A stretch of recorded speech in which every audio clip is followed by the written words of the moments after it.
And good afternoon, or whatever part of the day that you are enjoying. I have a bevy of topics I'd like to cover today, so let's get started. Welcome to Altitude Adjustment. So I want to thank you very much for joining me. Last week I had talked about that I went to a community meeting, and it was a enjoyable experience for me. What I expected was what I got, but I did get a chance to meet the current police chief, and pardon me, you're gonna have to excuse me.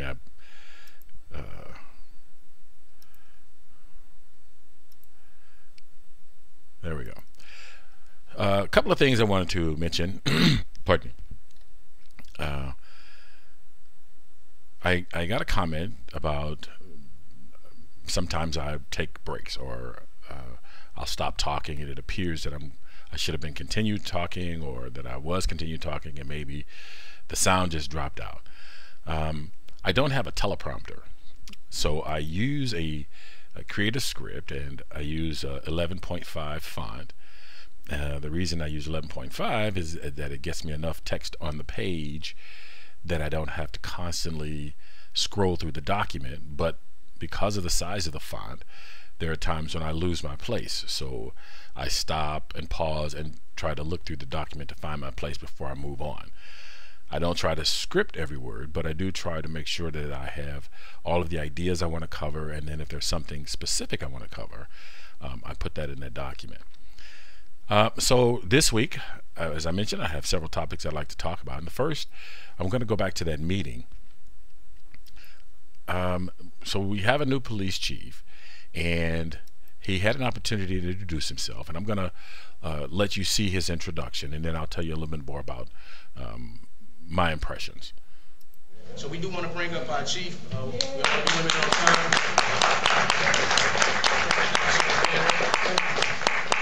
Alderman Bosley, I really appreciate you inviting me. This is one of the first, matter of fact, I think it is the first ward meeting that I've attended. So I'm honored to be here.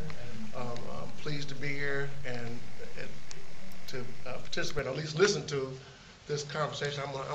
First of all, since it's hot on your mind. So this is, we talked about calling 911. You can always call 911. Our dispatching system knows how to put it in a different category when it's a non-emergency number. So you don't always, the non-emergency number is 231-1212, but you can always dial 911 because the same person's answering the phone, and then they decide the priority that the call is going to get, which brings up another issue that you all have mentioned. And so that location that you're referring to is an ongoing problem. And so anytime there's an ongoing problem, the individual calls are important to make the ongoing problem case. But naturally, we can't go to every single time because that's also a priority. A suspicious person calling, for example, is a priority 3. A shooting or a cutting is a priority 1. And so sometimes when you see an officer pass by, it's because they were headed to another a call with a higher priority. And so I do encourage you to call because we have Renee Kriesman, Renee, raise your hand. Renee Kriesman is the district captain, and so it's her responsibility to make sure and monitor any kind of situations that arise, such as this one, to monitor that and make sure that the proper resources are getting placed on. But just kind of understand how 911 calls, they're prioritized. So he introduced several members of his team. Renee was just one of them, and he introduced her boss, which is actually between him and Renee. And I was pretty impressed with him as an individual. The only opportunity I had to see him before was when they announced his promotion to the position. He's been a police officer in St. Louis for several years, and I didn't get much of a chance to talk to him. He has a specific plan for addressing the problems that we have in some areas in St. Louis with the murder rate. As you may know, that St. Louis has one of the highest murder rates in the country, And so he had a specific plan, and I did get a chance to ask him about that plan. What's the success rate for what you're trying to do? What's the success rate for what you're trying to do? The success rate, it's unknown. It's like saying, he said, what's the success rate for what I'm trying to do? All I can tell you is that mathematically, the likelihood of my success rate should be high. But if all of our shooting is going to be gang members meeting somewhere for a drug deal, it's going to be low. But probability should be where historically most of the violence is happening. I'm putting more officers over there. So it should work. But if it doesn't work, I'm going to change it. Okay. So I got a little, the video and the audio was off a little. It's the first time I've tried doing that, so I'll have to go back and see if there's some way to manage that.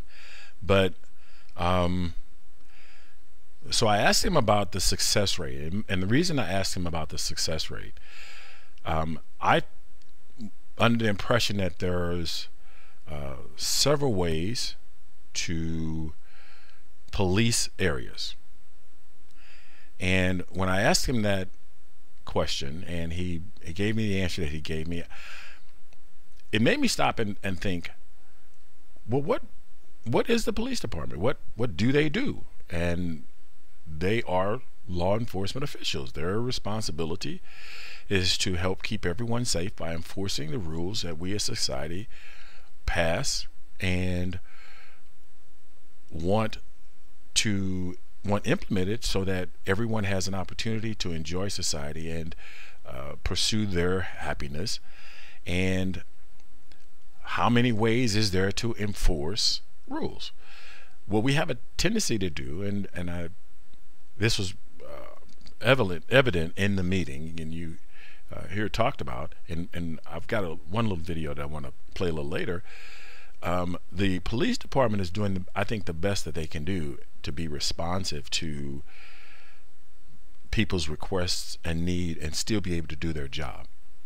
We ask a lot, I think, of our police departments, and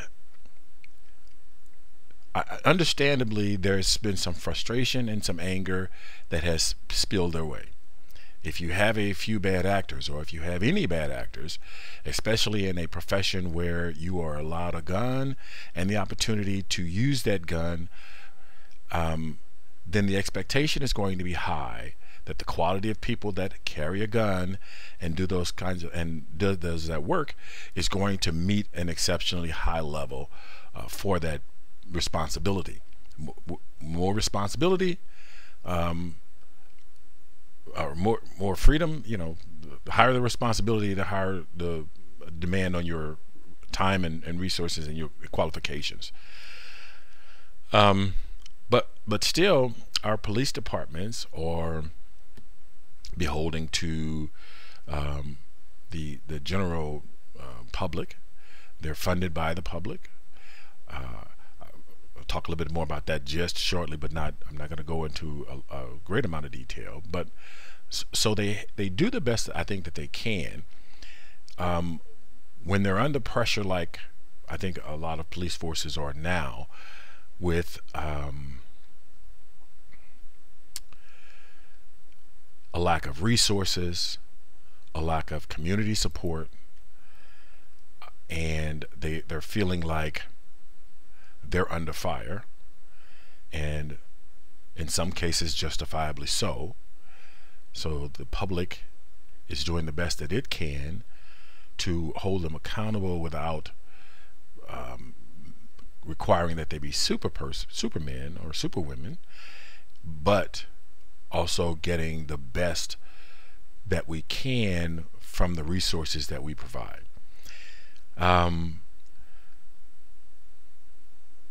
So that is what I kind of came to when I asked him that question.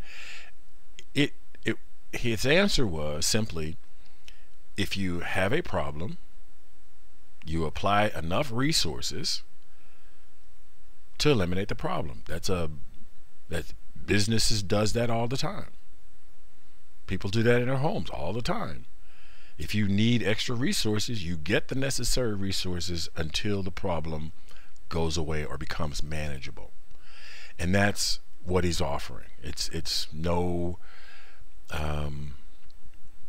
secret formula. There's no, now I hear in the news and other sources, mostly in the news, that police forces share intelligence, they share techniques, and maybe I was expecting some magical technique, but the problem is that the police have a daunting task because they don't know the moment somebody decides to flip out, and maybe that's a flippant term, but the moment that someone chooses to become violent and disobey all of the laws and ordinances designed to make sure civilization remains civil. So their task is, how do they best put their resources to use to solve the problems that we ask them to solve. I'm going to play a clip of from, let's see, this is Commander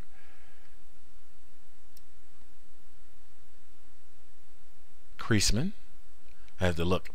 I didn't commit those names to memory. And this is her talking about something that I thought was real important, and it kind of dovetails on a podcast that I previously did. I do continue to see an increase in car break-ins in the district, almost across the district. So if I'd ask you guys to do anything over this summer, 2 things. When you park smart. Don't leave things in your car.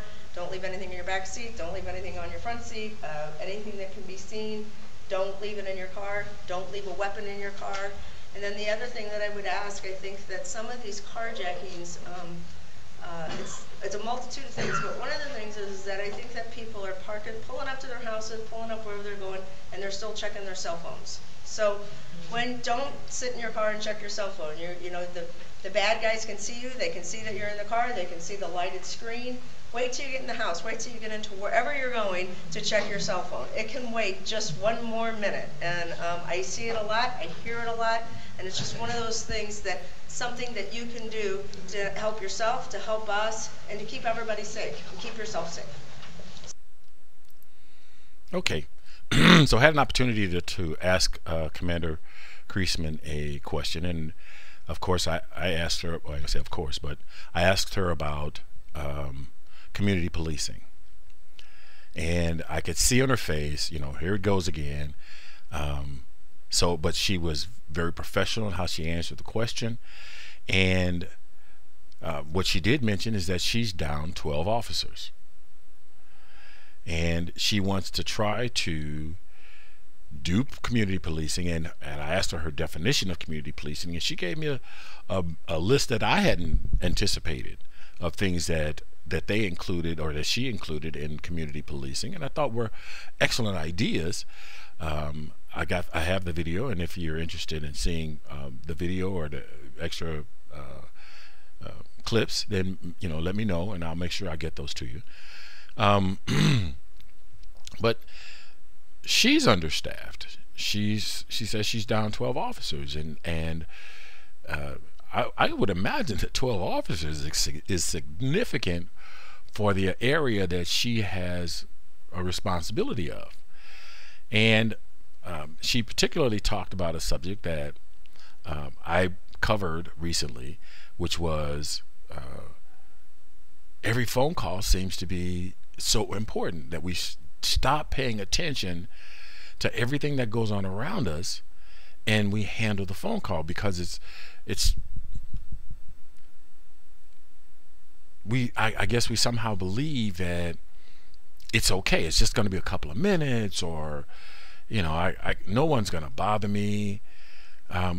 But your attention is pulled to someplace else. And if you're not paying attention to your surroundings, you're putting yourself at risk. Granted, no one should want to hurt you, but there's no reason to believe that with the number of people that are in society, that someone isn't going to get the idea. Some child, some teenager may think it's funny to harass you. It just happens.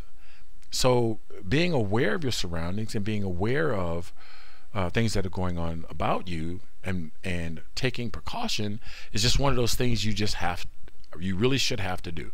It may cut down on police calls. It may cut down on officers having to show up for something that could have been prevented with just a little bit of prevention, with an ounce of prevention.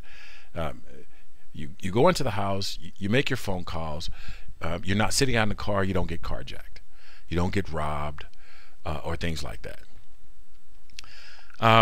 One of the other things that the commander, and I have to apologize, I didn't commit his name to memory, and I actually didn't write it down, and that's one of the things I'm going to have to remember, is to make sure to document all of the people that I'm talking about.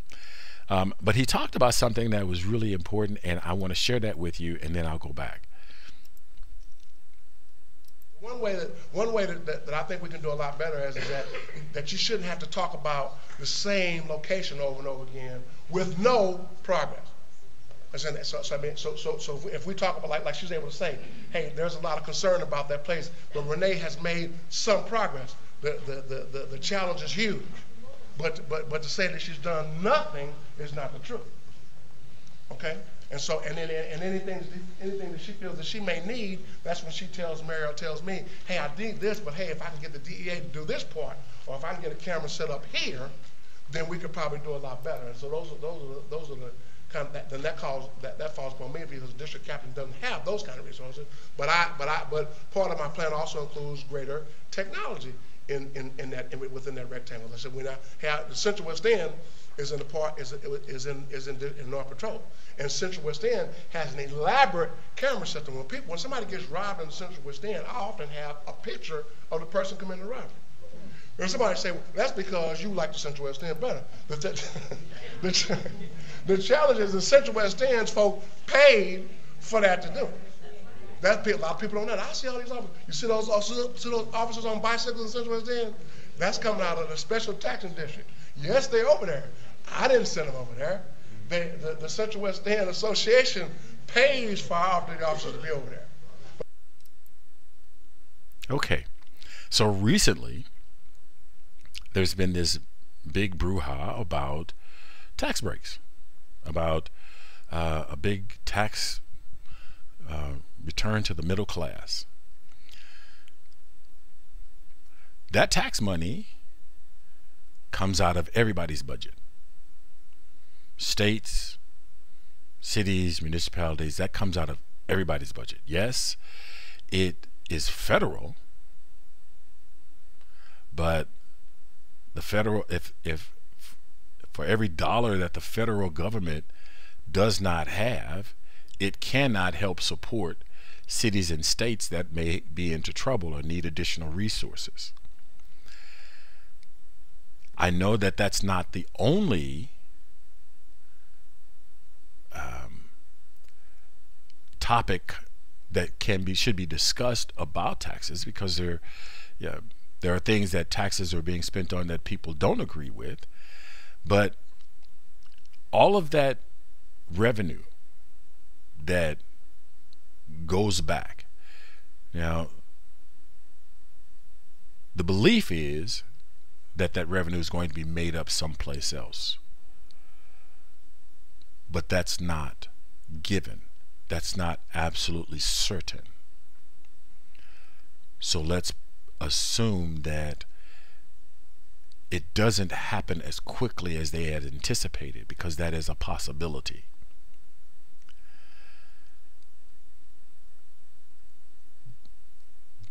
Those resources can't go to places that need them. Policing is one of those agencies that survives off of tax dollars. Fire survives off of tax dollars. Refuse, trash, schools, roads and bridges, those are things that survive off of tax dollars. So that's just, I'm not saying it's that because there was a tax given back that all of these things are going to go to shambles, but you do have to, Officer Creasman, yeah, Officer Creasman mentioned that she was down 12 officers. Well, how did she get down 12 officers? There's a budget cut because there's not money in the budget for those 12 officers. And then she says carjackings in her neighborhood have gone up. Well, when you have a smaller police presence, people who choose to do things outside the law see greater opportunity because they don't see any immediate danger of getting caught. Pardon me. So I just like for us to think about how we look at taxes, how we think about taxes. Is it worth an extra $200 if you have to constantly worry about your house being broken into? Is that worth $200 to you? So there was one other issue, and I'm going to move on from that one. There was one other issue that I looked at as the new chief was talking, and I just kind of want to get your take on it, and I'll give you my take, and you help me see a different side to it. So aside from law enforcement resources, like I said, we are working with Better Family Life. We've been going to business organizations that may not actually be in the neighborhood, but willing to invest in the neighborhood. So some of them may be building buildings. I know that when we first homicide of the year, it was a double homicide up on Kennedy. So car riddled with bullets, drugs in the car, a pistol that had been fired in the car, 2 young men deceased, shell casings from different types of weapons all around the car. See, what I'm trying to say, it's difficult for us to prevent a drug deal. Okay, so there were a couple of things here that jumped out at me. One, and I think I mentioned that, well, actually, I'm pretty sure I mentioned it prior to this, is that police are law enforcement agents. They're there to help enforce the laws and protect us.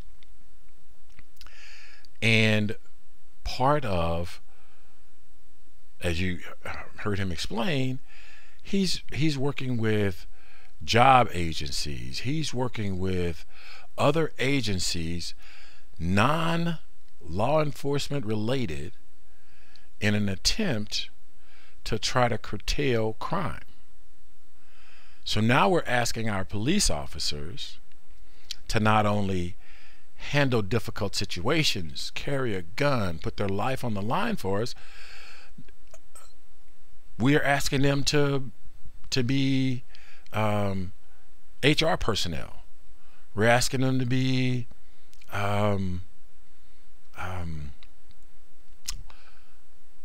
domestic counselors. We're asking them to do so many things in an already stressful and difficult position. We want police officers to say please and thank you to people who scream and yell at them, call them names, spit at them, show complete disrespect.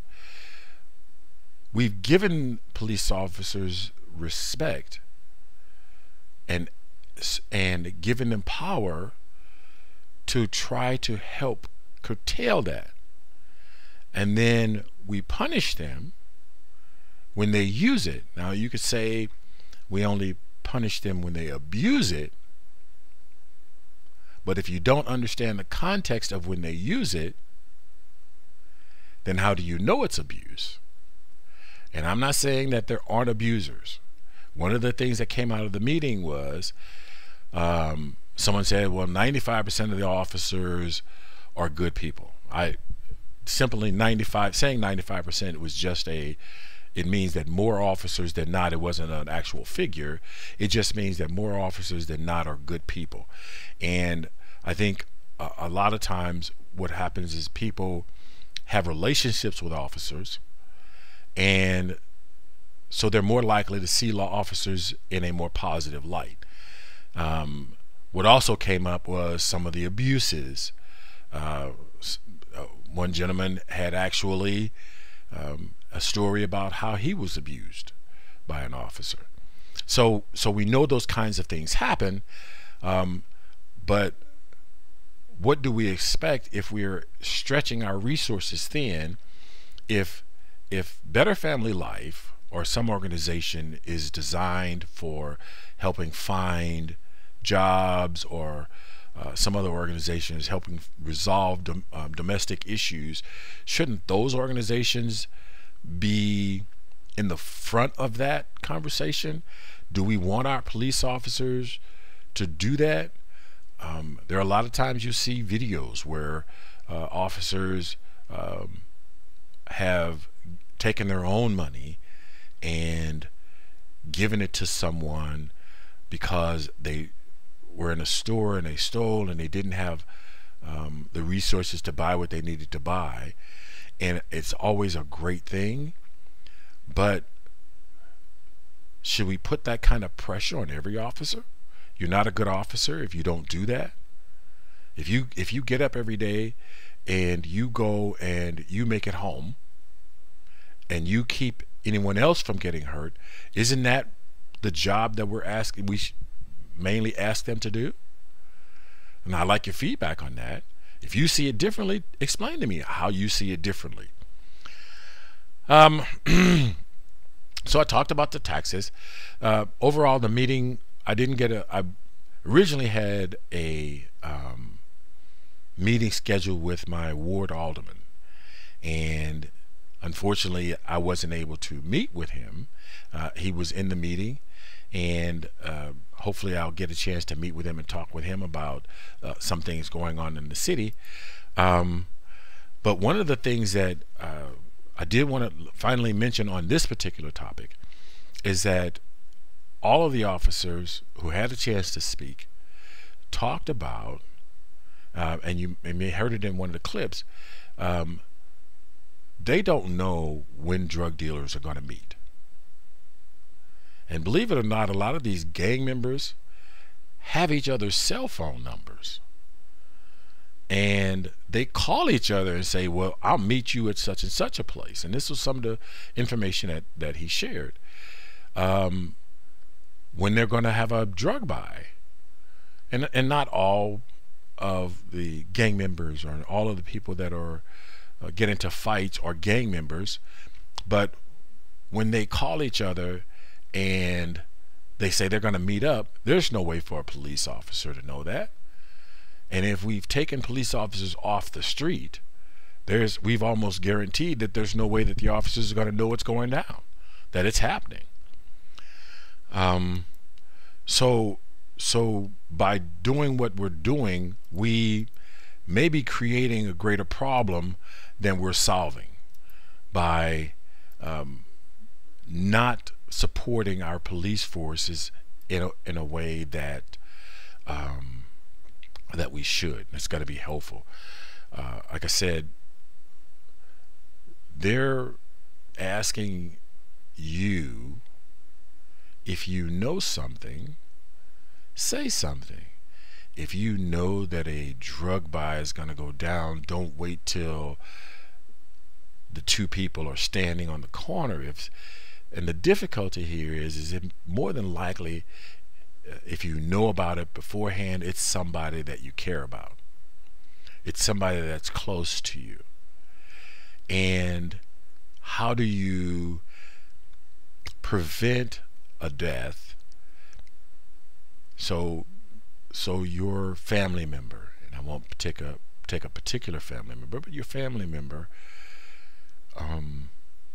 sells drugs, and you know they sell drugs, or you're suspicious that they sell drugs. What's the likelihood that you're going to call the police and say, my family member may be selling drugs? The likelihood is probably low. I don't know. I can only say that it does not have seemed to be high because we have such a high rate of drug deals gone bad, people shooting each other in the streets.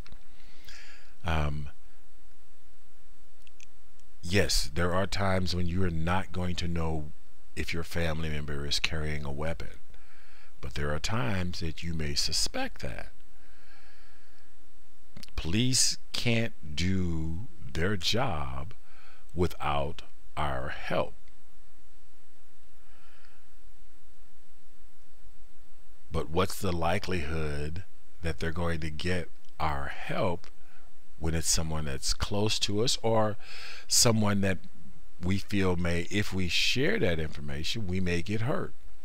And pardon me, one of the things that the Colonel mentioned was Crime Stoppers.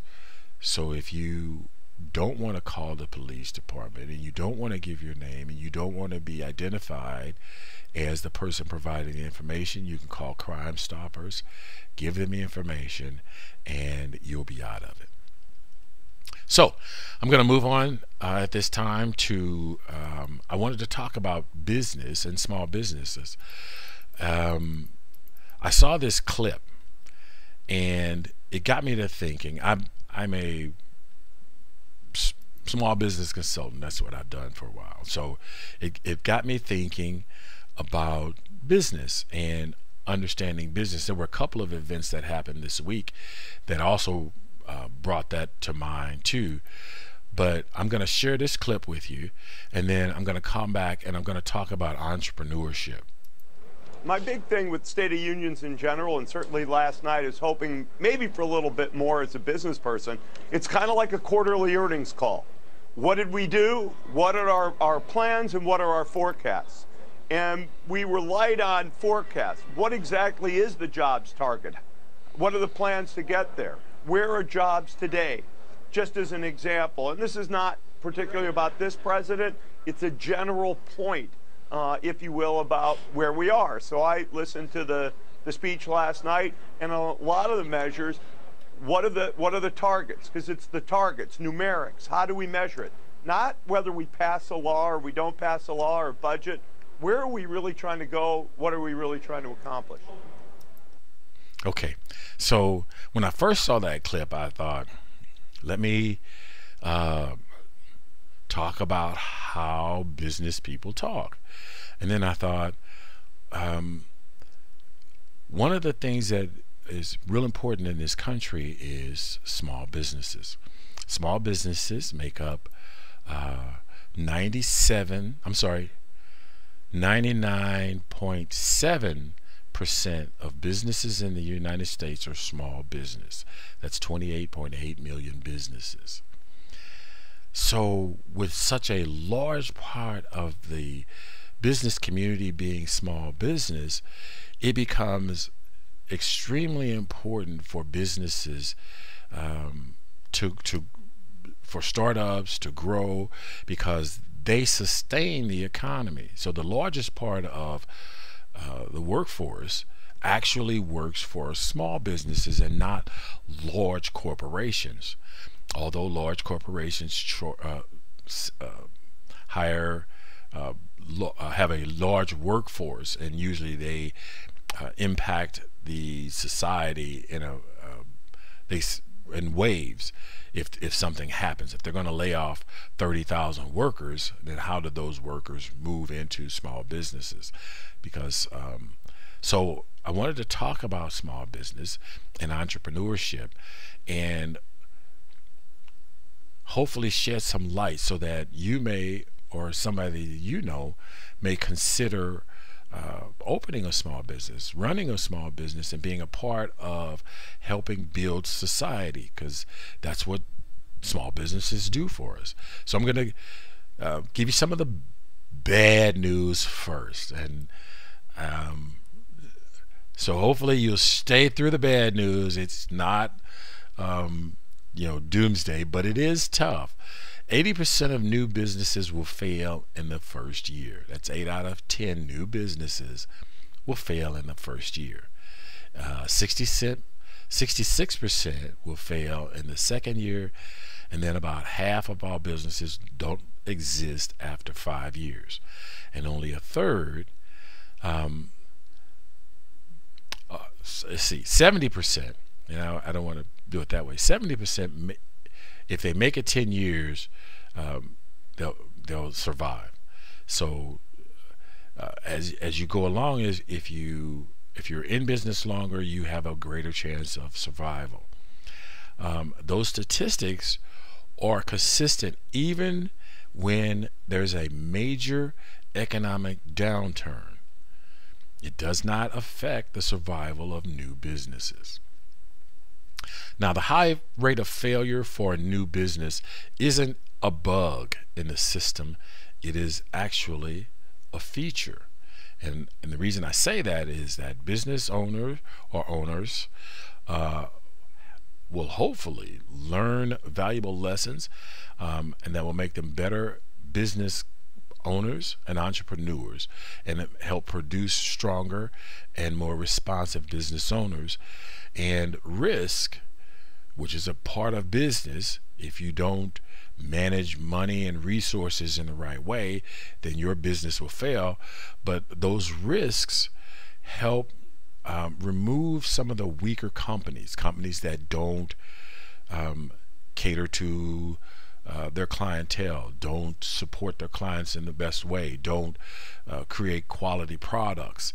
That risk then removes those markets from the players so that we get better, stronger, more productive businesses. Some of the major reasons that businesses fail: they're forced out by competition. Competition is a good thing, but it's going to break some of the weaker businesses, some of the companies that can't stay or can't find ways to compete. They're going to fall out. And next, if they don't have the right team, I'm going to say that again, if they don't have the right team,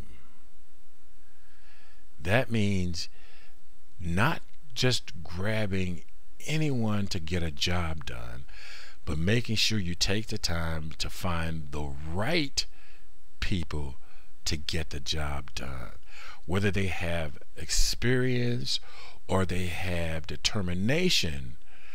There are things that you need in order to get those jobs done in the right time and the right way. And then, let's see, insufficient market demand. So if you don't do your research ahead of time and you start a small business you figure you might make it, things may go well, but again, you don't do your market research, you don't know what your market is, you don't know who your actual customers are, you just know that you wanted to sell things or you wanted to build things, and so you open in a place that really doesn't need your business, you're probably going to fail. And that's just a fact of the matter. And then the number one reasons that businesses fail: 83% of businesses discontinue operation because of lack of profits or financial funding.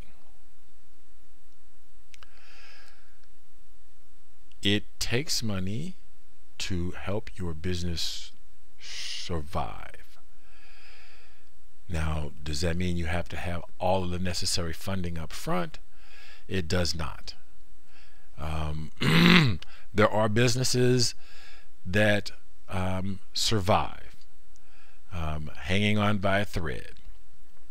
But money is the biggest reason, and I don't think that's a surprise to anyone.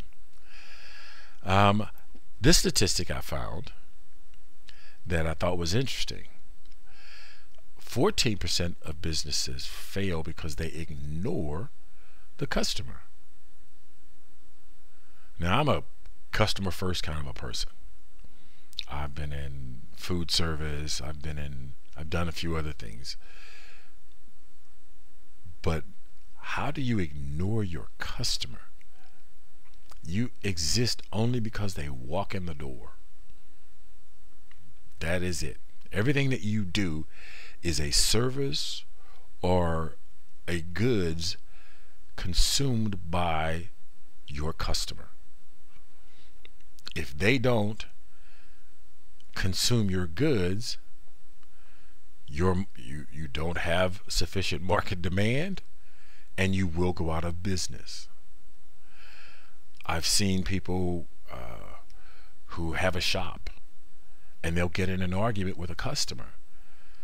The old adage, the customer is always right, is right. That doesn't mean you have to give the shop away, but you most certainly have to make sure that when that customer leaves your shop, when they walk out of the door, that they're absolutely happy and are willing to come back. Because if they don't want to come back, eventually enough of that will cause the demise of your business. So one of the things that I wanted to talk about too was minority ownership. So a lot of concern has been about the minority business growth, and I found some statistics. I found some statistics that I thought were interesting, and I'll share those with you. And the first, and I've got a graphic I want to put up, but the first is that according to the Minority Business Development Agency, and this is a government agency, the number of minority business enterprises has increased by 39% between 2007 and 2012.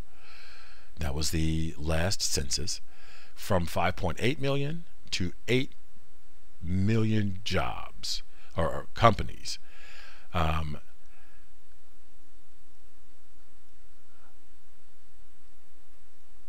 Let's see. Now, though the growth has been 39%, minority businesses fall short in comparison to other businesses' overall success in terms of revenue growth and profit growth.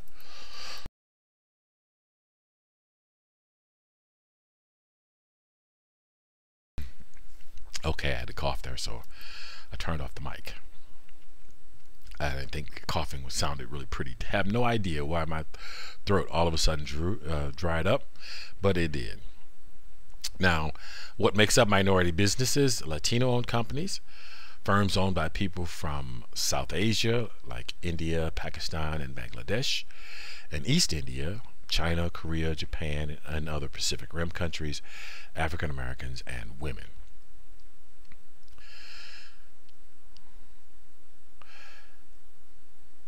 Minority entrepreneurship is minority entrepreneurs are currently underrepresented compared with their share of the population, and that's where this graphic comes in here. But let me pull that up real quick. Okay, I don't know if you can see that, but Black or African Americans make up 9% of $9.5% of U.S. businesses. American Indian and Alaska Natives make up 1% of companies, small business companies in the United States. Asians make up 7.1%. Native Hawaiian and other Pacific Islanders make up 0.2% of minority businesses in the United States, and Hispanics make up 12.2%, which the minority percentage is 29.3% of all businesses, while non-Hispanic white, it makes up 70.9% of the business of small businesses in the United States. So I encourage people to consider opening businesses. And one of the things that, and I mentioned some of the difficulties or some of the downfalls, what causes the business to fail. And this may seem self-serving, but it is intended to help someone who starts a new business. Now, so I encourage you to have a small business consultant, or find a consultant who can help you manage resources and set goals. One of the reasons I played that Ballmer video, he talked about numbers. Most small business owners see their business in a personal way, and it matters to them, and they'll fight for that business regardless of, for whatever, because it matters to them. They're doing it because it's important to them, and there's a heartfelt connection to it. So I encourage you to have someone who, while caring about your business, wants to look at the numbers, wants to sets goals, defines what is success. So I think a lot of people go into business thinking they're going to sell a lot of things, or they're going to provide a lot of service, and they'll become as big as they can. And I think you have to take and look realistically at what you're capable of achieving, understanding, you know, when will you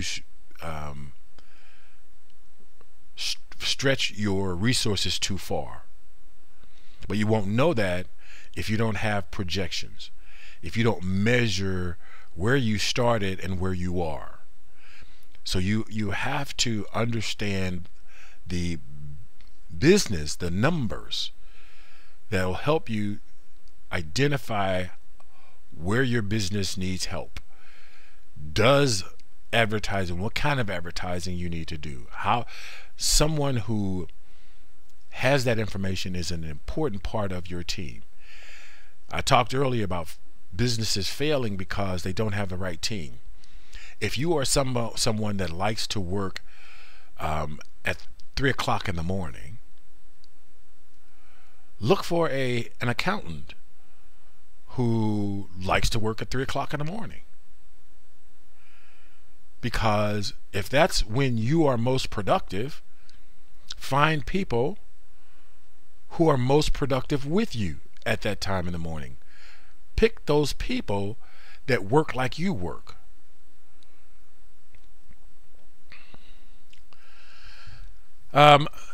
So some of the information that I've put links in the description of this podcast, in the on where I picked up some of this information. It's got a little different additional information that might be helpful if you or someone you know of is considering opening a business. But I do encourage having someone who is slightly less emotional about your business and more analytical about your business to help you manage that numbers thing. A lot of times we will, because it's our business, because we care about it, we will overlook certain things that are critical to its success. And someone who's into the numbers says, you know, mathematically you just can't do that. And maybe you don't want to hear it, but it's better to hear it and survive than not hear it and fail.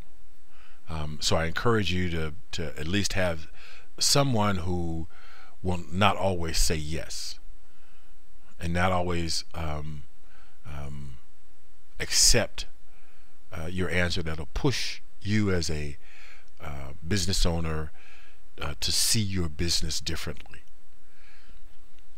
So my last topic I wanted to talk about, and not the best segue, but I saw an ad, or I don't.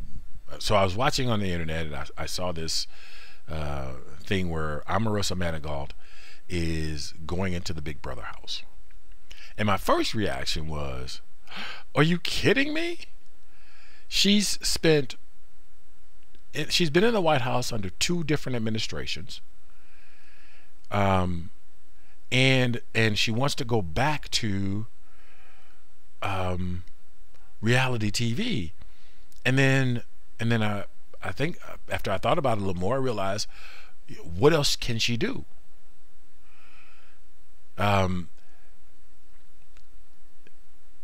It appears that she may have burned a lot of bridges with people who are serious about politics, and she hasn't. It doesn't show that. It doesn't seem, or I haven't seen where she's developed any other skills. My concern at first is that because she was in a position that was so important in everyday lives of people, that she would somehow make light of that environment, that politics would then be like anybody can do politics. But reality is that everybody should want to do politics. Every American citizen should want to serve the country in some way in an elected office. That is an honorable profession. And so I looked at some of the people who were in entertainment or areas like that, and most of them don't go back into that old life once they get into politics, and so maybe it created in me a little reticence to accept her going back to Big Brother. I guess I don't see that as on the same level, but she has to make a living, and that's reality. Arnold Schwarzenegger was governor of California. Jesse Ventura actually went back to wrestling after he left the governorship of Minnesota. Ronald Reagan was governor of California and president of the United States. Of course, after being president of the United States, he probably wasn't allowed to do much of anything else. He had such a high level of knowledge in his head, and he pretty much had to be protected for a while. And then I think actually he got sick. That's what it was. Sonny Bono, 44th District of California, was a representative. George Stephanopoulos moved on to host a news show. He was communications director for the 1992 presidential campaign of Bill Clinton and became White House communications director. Nicole Wallace, who is a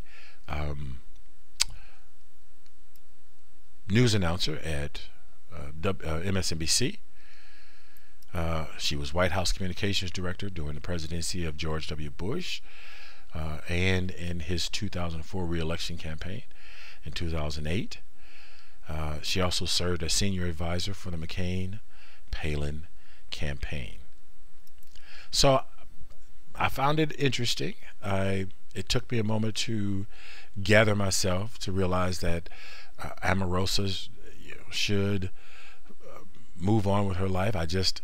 I would like to think that, having served her country, maybe Big Brother isn't the best alternative, but then again, she's built her reputation on her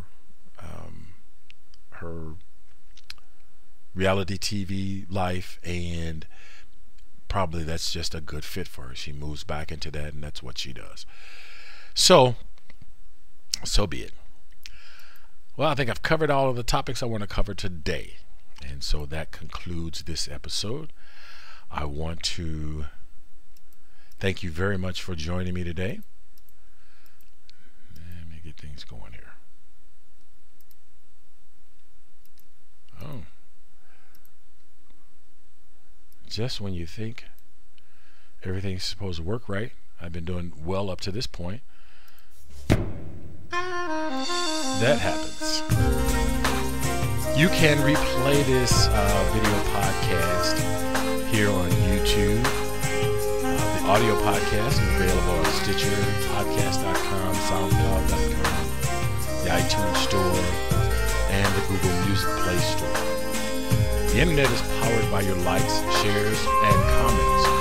Like and share this episode when you find it, and consider leaving a comment, because it does matter. Remember to be cool, be calm, and above all,